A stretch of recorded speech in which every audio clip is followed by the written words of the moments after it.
Good morning. We're Zayin Amud Beis, 47b toward the bottom.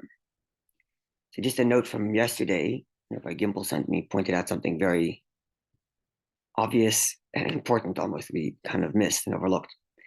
So we were talking about the women who extend their neck, and we translated the next word, Mishaker Sinayim, the root word coming, we translated the root word coming from lying, from sheker. Lying eyes. The lying eyes, which we mentioned the translations that we found were winking or paint. And I was suggesting that come from the word sheker, and that remains true. But something to be pointed out is that the word here is misakras, with a sin. With a sin. Now, the sin has a funny usage. The sin, as it's supposed to be, is actually a shin, just in different pronunciation. In terms of when you want to dissect what the translation is, it's more closely related to the shin, just a different pronunciation, right? The sin with the dot on the left side. Is it like bet or vet? Yeah. Okay. Yeah. But sometimes the word sin, the letter sin, goes by its pronunciation rather than its spelling, meaning you treat it like a samach. Okay.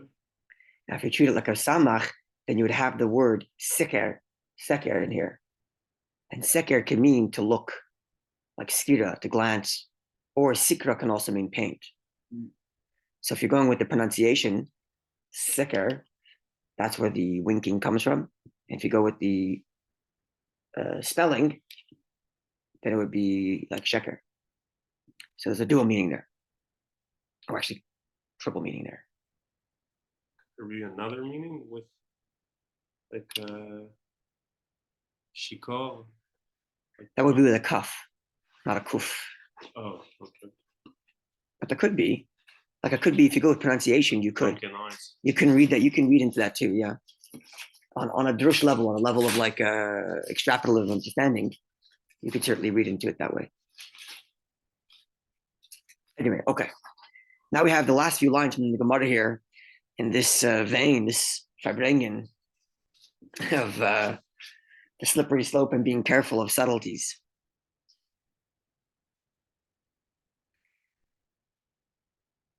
So it's 1, 2, 3, 4, 5 lines to the bottom of the page, a little past halfway mark, and it says Mishirabu. Mishirabu is a chuche halev. It's an interesting word, zechuche. I don't know that I have the direct translation of that word. I just have what Rashi tells us. Zechuche halev, based on what Rashi is saying, I would translate it as something like self-assured. Halev means the heart, and zechuche. So the Rashi translated is that they don't, literally, they don't, I'll translate Rashi directly. They don't bend their ears to listen well to their teachers, and they rely on their own understanding to to verify or to make precise their teachings. So instead of listening very well to what their teachers are saying and listening to what is being said, not that they're not listening, but they're not very particular about it to listen very well. So they kind of get the general idea and then they use their own mind to figure it out. A little self-assured. I think it's similar to the know-it-alls we had earlier. So when that happens, Rabu Machlekes B'Yisrael, there starts to be lots of disputes. Lots of disputes. They're not listening correctly. I've mentioned this a number of times. Rabbi Simon Jacobson, he was here once. He spoke for Shabbos. Mm-hmm. He's very, very special person. You can look up online. You can read his books, and famously wrote Toward a Meaningful Life. Brother of Levi. Oh, he wrote Brother of Levi. Meaningful Life. Yeah, Levi Jacobson's brother Simon, an older brother, wrote a book called Toward a Meaningful Life. Wrote a book called 60 Days. Sorry? Is that the one about the Rebbe? So Toward a Meaningful Life is ideas that he learned from the Rebbe. Oh, yeah, I have it. Yeah, it's a very, very good book written by Rabbi Simon Jacobson. And his job was, he was on the team, one of the team leaders of those who would listen to the Rebbe speak on Shabbos, Yeah. commit that to memory, and then write it down after Shabbos. No, it's funny. I have his book. I read it. Yeah, it's a very good book. He also has a book Great. called 60 Days, which is an amazing book too. Takes you 60 days. It's a page for every single day of starting from the beginning of Elul to the end of Tishrei. So 60 days, it's 2 months, and a page for every day, or 2 pages. Very beautiful, good book. It's a similar thing for Sfiras Omer. You know, like every day the Sfiras Omer, you say different Sfira, Chesed of Chesed, Gvur of Chesed, explains each one and on their practical level. It's a little pamphlet that we have here. It's very good. Anyway, he's a very, very smart person, clearly. And he spent how many years listening to the Rebbe speak on Shabbos for hours, remembering it, memorizing it, and then writing it down after Shabbos. I mean, Also, his brother did that. his brother did that years later. His brother did that for the last couple of years. His brother is, I think there's a good 10-year gap between the two. So his brother did it for the last couple of years, joining his older brother on this team. Anyway, so Rabbi Simon Jacobson would explain how you do this. He explains how you do this. And he was saying that you have like 2 wheels in your head. You have the thinking wheel. Remember this? And he spoke about this here. You have the thinking wheel and you have the listening wheel. And the trick is to turn the thinking wheel off to allow the listening wheel to spin quicker. As if your thinking wheel is moving and you're listening to what's being said, and then all of a sudden your thinking gears start going, and you start making associations and trying to understand it, put it into context of things you know. Maybe there's a counter argument. Now you're not listening anymore. You missed the train. Yeah. So turn off the thinking wheel, turn on the listening wheel, and your focus is not to understand anything, just simply to listen and get the flow of events. And he said what he would do is he would number the things. So every time there was switched to another comment, he would tag it with a number. So he knew never spoke about, let's say, 450 things.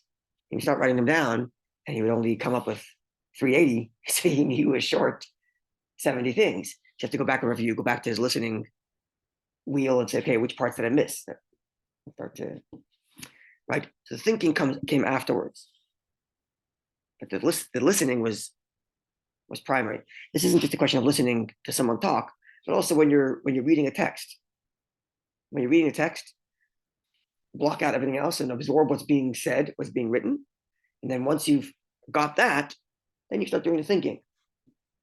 Right? And then you could truly properly learn. Sorry? Yeah, it's very fascinating. He was recently invited actually to my brother's house. My brother's shul. My brother's shul hosted an event in my brother's house in New York where he spoke interview style about his experience in doing these things. He spoke for an hour and a half. Really, really incredible. If you're on Spotify, look up Simon Jacobson. You'll find it's a conversation. Oh, really? He's on it. He's that talk that I gave my brother's house is recorded and it's there. And he goes through the details of how he got into the job and how he did it and how it worked. I was just going to ask if did the Rebbe ask him to do this, or was he just attending them? And okay, remember he joined because the guy who was on charge of the guy who was really on top of this, Rabbi Yoel Khan, I think, asked him to join. Okay. And that's what happened. Anyway, so that's how I would see this point here, just based on Rashi. Rashi describes the as those who they don't bend their ears to listen very well from their teachers, and they rely on their understanding, right? So they have the understanding wheel turning and not the listening wheel turning. The shmoya, listening, is not yafa, it's not nice, but their understanding, that's what they're relying on. That's how Rashi describes it. They're relying on their understanding rather than on their listening. Could this be the that's how Rashi puts it. Could this have been the issue with Rabbi Akiva students? Something like that, yeah. Interesting, yeah. That makes sense. Opinions and they weren't listening. They were forming opinions. Yeah, right. Because the Gemara there said that they weren't respectful of each other. They may have loved each other, but not respectful, right? So they weren't properly listening to each other. And then Rabbi Machlekes B'Yisrael, this begins lots of disputes amongst the Jewish people. It comes from the lack of being able to listen. Not necessarily to agree, but to listen. Sorry? No humbleness, again, know-it-alls. That's right. Which causes. Yeah. And that, it escalates. Yeah. Open the door by just not listening, and then Yeah, I'll add even more because we're about to mention Hillel and Shammai in a moment. But the Gemara says a whole long story, but how did they get to the not here, but how did they get to the conclusion to follow Hillel rather than Shammai? Why did Hillel become the dominant one? The Gemara explains because they were nicer people, not because they were smarter, because they were nicer. That's what the Gemara says. Shammai may have been smarter, but Hillel was nicer. And number two, Hillel would first learn Shammai's view. The school of Hillel would first learn the school of Shammai's view, understand it, then state their own, and that's why we follow Hillel. That ability to listen. Like an etiquette in argumentation. Oh, that's what I was going to say. It's not just a question of your own learning. In order for you to learn properly, to first listen to the information and then think about it. First absorb it. First understand first listen to what's being said. But as per the statement here, that when they're not listening, they end up arguing, is because an etiquette of argumentation. If you want a conversation or an argument, a debate to be, effective or to be useful, persuasive or productive or anything, you have to have the humility and empathy to listen to the other person. If you can first listen to the other person, this is true among spouses also.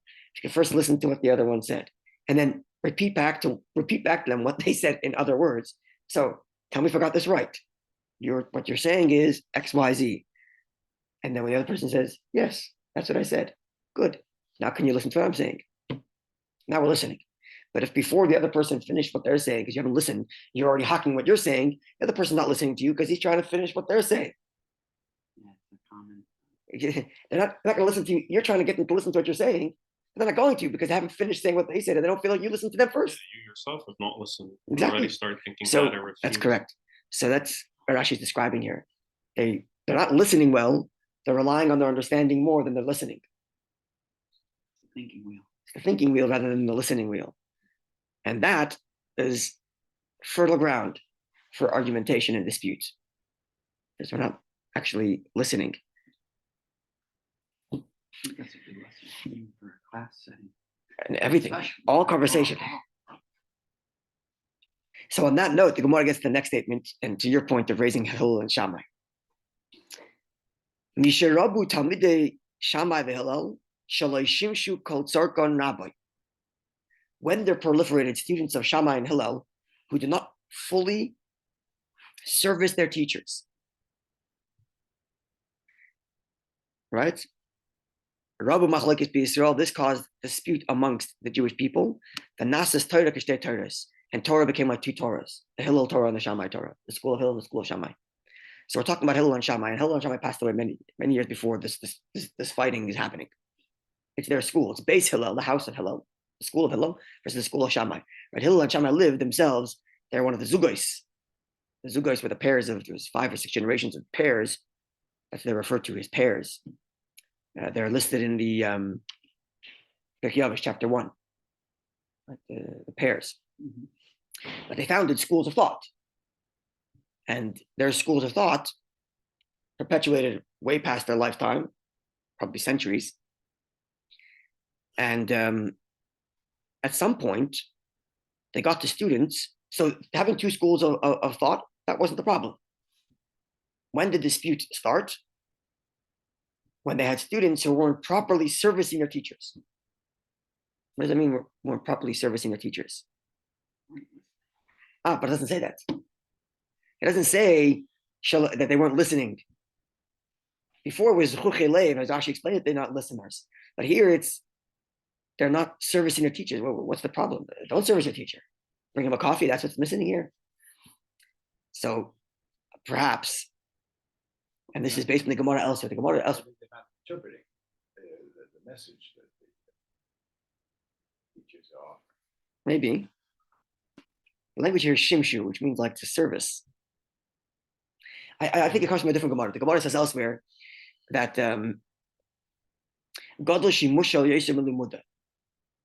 servicing the leader, the tzaddik, the sage, is greater than the learning from the sage. Why is that? Because learning is theoretical. When you spend time with a sage and a scholar, and you watch them behave and you service them, you don't just learn the theoretical, but you learn how to live like a yid. You learn it on a practical level.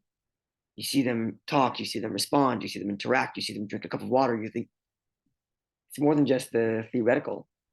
It becomes real. And when it's done with that kind of level, there's a certain humility that comes along with that. There's a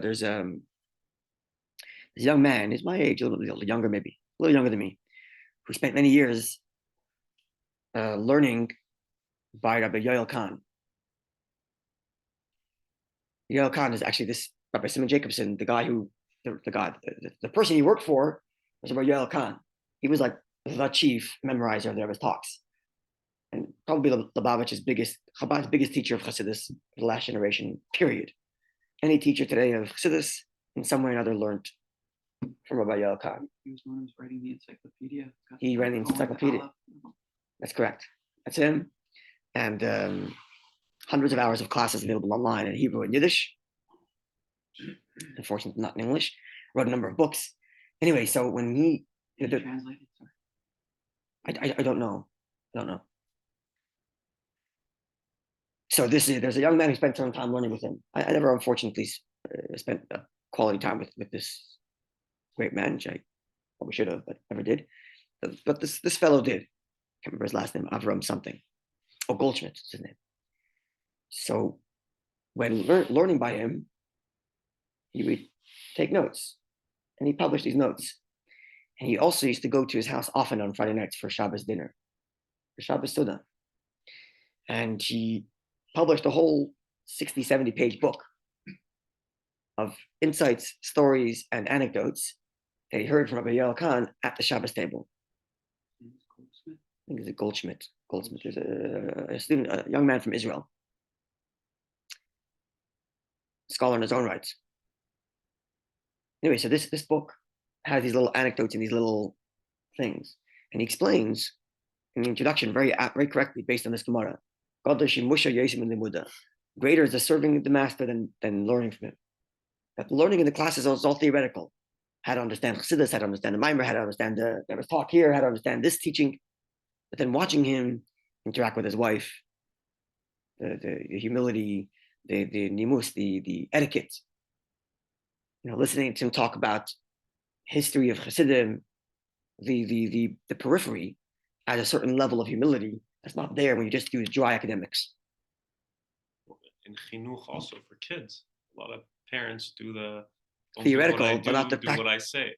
Exactly. They'll never do what you say. They'll do what you do. Yeah, exactly right. I think it could mean to follow. They didn't. That's right. And I think when a lot of big rabbis, their kids, they'll usually I don't know if they pick one or how it works or whatever, but from a very young age will always be next to the dad, next to the rabbi, always. Training. Yeah, everywhere, every event, all the time. And I guess that is servicing, and then they become the next. That's right. To keep going. Yeah. So here the Gemara is saying that the problem with Hillel and Shammai students, and when the dispute came, is not the fact that they had different schools of thought. That's okay. But when they stopped to service their teachers and they stopped to see the humility, that's when disputes started coming. And that's when Torah became like two Torahs. Oh, sorry. I have a quick question. You said we went now with Hillel. Hillel and Shammai, yeah. The school of thought. Now we went with Hillel. Hillel, right? Today we follow Hillel, yeah. So does that mean we don't? Do people still study Shammai? Yeah, absolutely. It's in the Mishnah. Okay. It's in the Mishnah. The Mishnah will quote both Shammai and Hillel's view, but okay, halachically speaking, now no. Okay. Halachically speaking, we follow Hillel. And in some cases, Shammai's follow halacha. There are a few outlier cases. Okay, I was just wondering. There is Kabbalistic sources that indicate that when Mashiach comes, we're going to follow Shammai. Right. There are such Kabbalistic sources that indicate that. I think it's even quoted in the Torah. A higher plane spiritually. Shammai is considered a level of understanding that's deeper. Same thing with Rabbi Meir. Rabbi Meir is considered a level of understanding that's much deeper, but the sages, Gemara says that the sages couldn't go to the depth of Rabbi Meir's understanding, and therefore the halacha actually doesn't follow Rabbi Meir. Does not. Because you have to go with what the majority understands, right? So even if everybody can acknowledge that Meir is of a higher level of understanding, it doesn't mean we're going to follow him per se, halachically speaking. And similar thing with Shammai. But as the Gemara puts it, because Hillel quoted Shammai first, and to Aluv and Hayu, they were nicer people, and they would learn this opinion of Shammai first, and then their own. But it seems at some point, the students lost the ability to do that. Because Shaloi Shimshu Kaltzar Rabbi, they didn't properly service their teacher. If you don't properly service your teacher, you lose that humility, use that common touch. It becomes theoretical and academic, it becomes abstract. It just lacks that the humanness to it, the humility, the empathy. The application of what's being learned. That's right, on an empathetic and human level.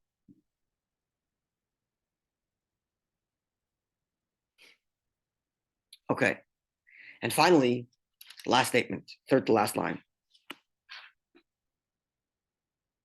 Misharabu mekable tzedakah. When they're proliferated,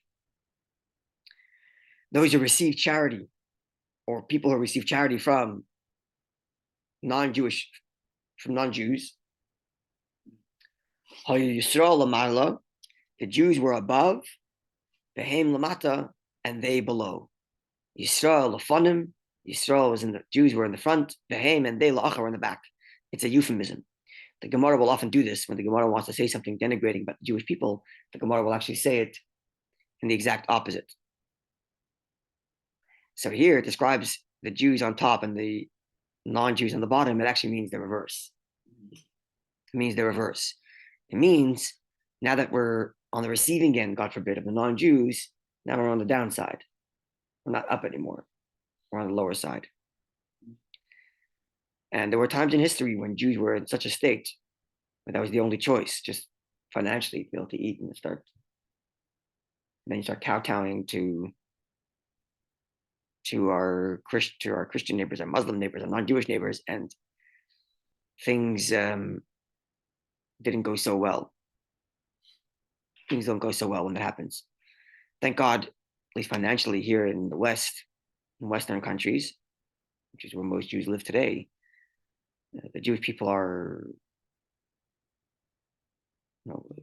one thing we can say about American Jewry, irrespective of level of religiosity, their level of charity giving is on levels. Sorry? They donate a lot. Is on levels that probably never haven't existed in I don't know how many years in the Jewish people.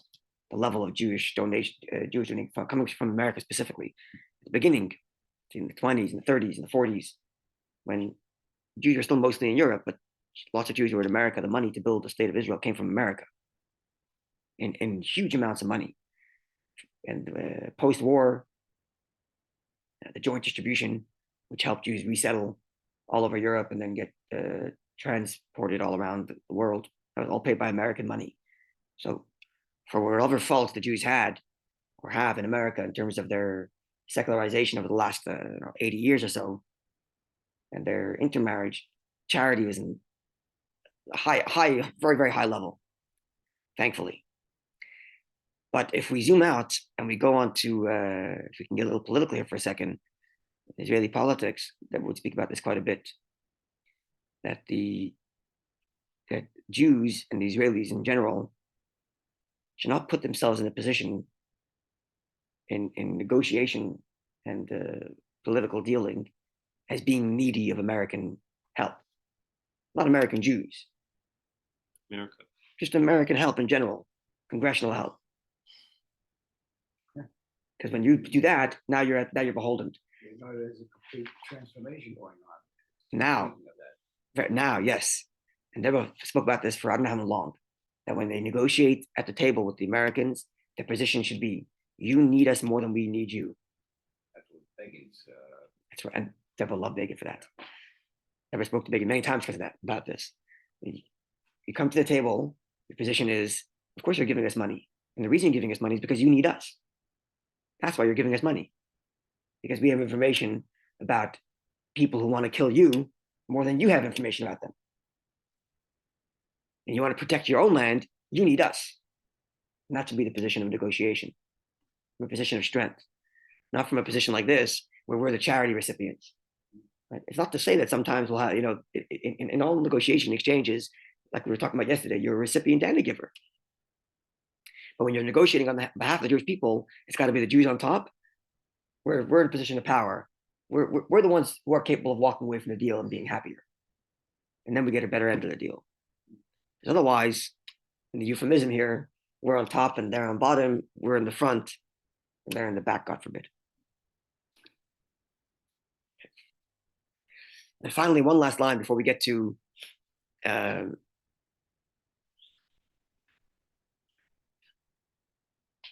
Meiser, which is one of the other statements in the Mishnah.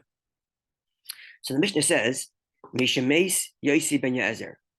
From when Yosi ben Yezer passed away, said the Gemara, Batla Eshkolos. There was, we lost, Eshkolos means like clusters, literally means like a cluster of grapes. Well, not, what's it called? A cluster, right? Cluster. Yeah. Sorry? Yeah, I think so. Cluster of grapes. That's what an eshkol is. But the Gemara asks, "My eshkolos, what do we mean to allude to when we say that we lost clusters? What did we lose? What exactly did we lose when Rabbi Yosi ben Yezer passed?" Amar Rabbi Yehuda, Amar Shmuel. Rabbi Yehuda said the name of Shmuel. Ish shahakol boy. Eshkolos, which means a cluster, can be broken up into two words: a man and everything is in it. One person who's an expert in all areas of Torah. Right? Shakalba Torah Tasa ain't doifi v'shikha machlekes, as Rashi says it. Torah in its entirety, with no defect, no forgetfulness, and no dispute. Full, clear, holistic, complete understanding of Torah. And that has been lost since Yosi ben Yezer. Since then, you have experts in different areas. Very rarely do you have one person who's an expert in all areas of Torah. You have in history a few people like that. You have the Rambam, a person like that. You have the Alter Rebbe, or someone like that. You have, who had all areas, published in all areas of Torah. You had other areas like that, the Maral, similar also in Halacha, Kabbalah, and that. Different people throughout history. But if the Gemara puts it, since Rabbi Yosi ben Yezer passed away, that's it. We don't have any more one person who has understanding in everything.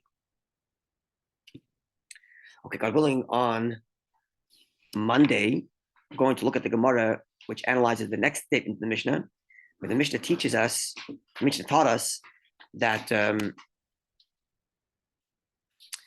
at one point they stopped, Rabbi Yochanan HaKohen Gadol stopped the